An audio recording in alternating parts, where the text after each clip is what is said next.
This is Steve Leone. We're at InterSolar North America 2012 in San Francisco. I'm here with Mark Sarasula of Outback Power. Thank you for joining us. Thank you, Steve, for having me. So Outback Power is a company that's been built on off-grid and lots of applications. Let's talk a little bit about microgrids, and that's something that you're involved with. What's the future of microgrids, and what are some of the applications in which we may see them?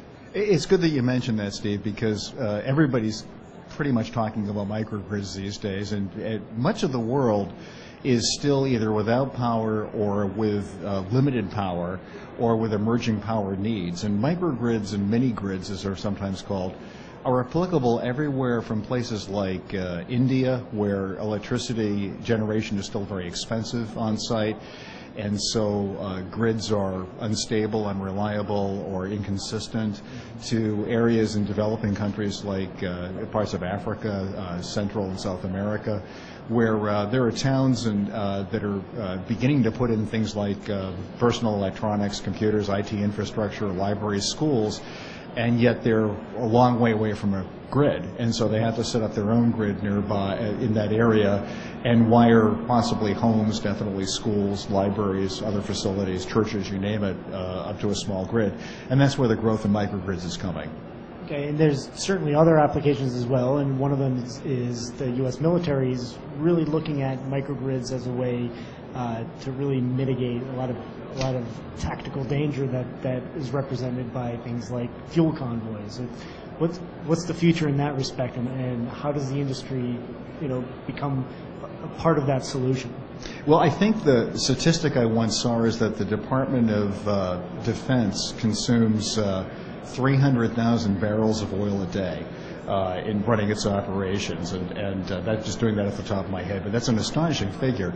And since infantry and army started moving mechanically as opposed to horseback, fuel has always been the Achilles heel. Getting fuel, delivering fuel, it's stopped entire armies in our history. Well, the modern military recognizes that, and also the danger that convoys put their own troops in, and they simply don't want to risk lives defending diesel fuel moving in convoys. If they can generate power on site, they can set up a microgrid at a forward operating base, for example.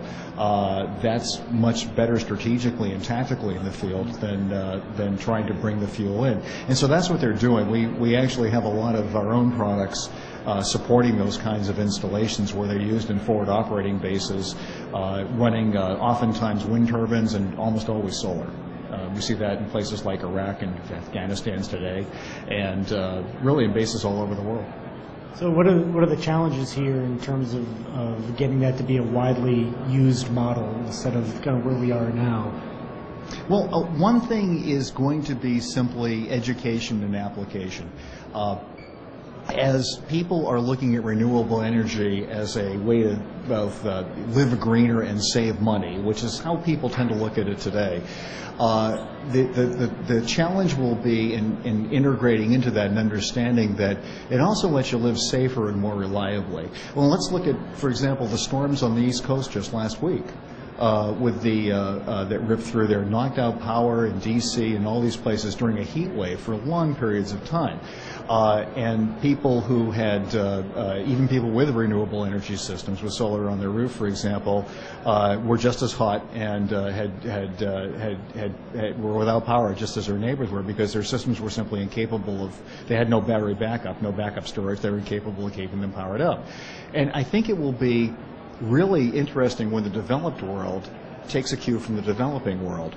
I would look at, for example, an office complex that just outfit in India, a tea and rubber plantation, historic building that just outfitted itself with a large Outback inverter and battery system, and it runs an office complex with 45 workers, lighting, IT, and air conditioning, fully air conditioned, all off grid.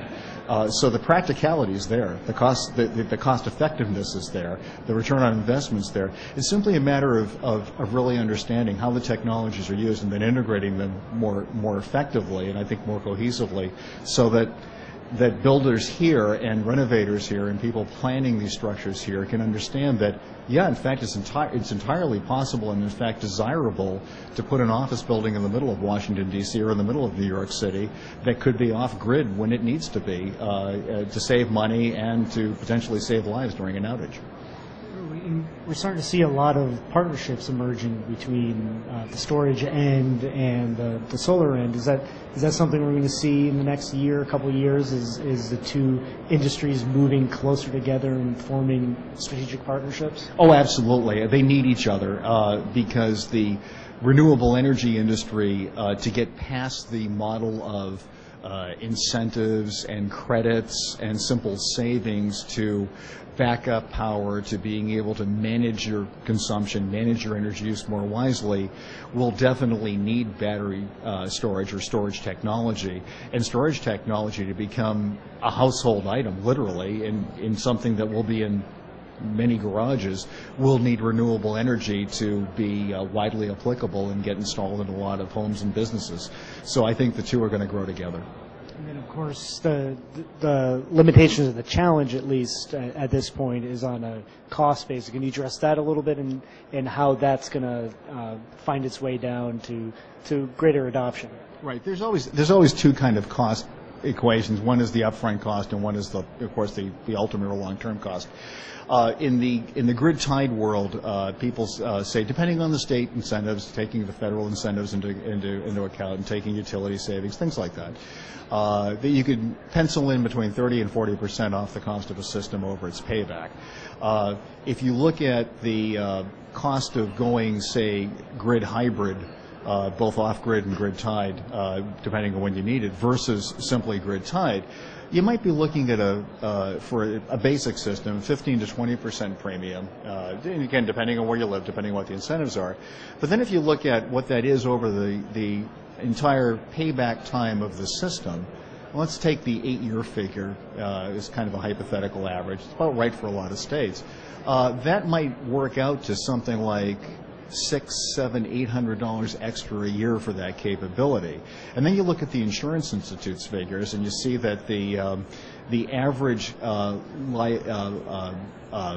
limit, a deductible on or limit on a freezer full of food every year is $500, and you start thinking, wow, one freezer full of food a year for 8 years, and my battery backed up system, the battery backed up part of my system and the smarter inverter it needs has basically paid for itself. And you start looking at that and thinking, yeah, well, what's not to like? I'm going to lose it I'd lose it, and this way I keep my freezer full of food, and my ice cream stays hard, and my beer stays cold, and the next time there's a big storm, and life is good. So there it is. Great. Thank you very much for joining us, and enjoy the rest of the show. Thanks very much, Steve.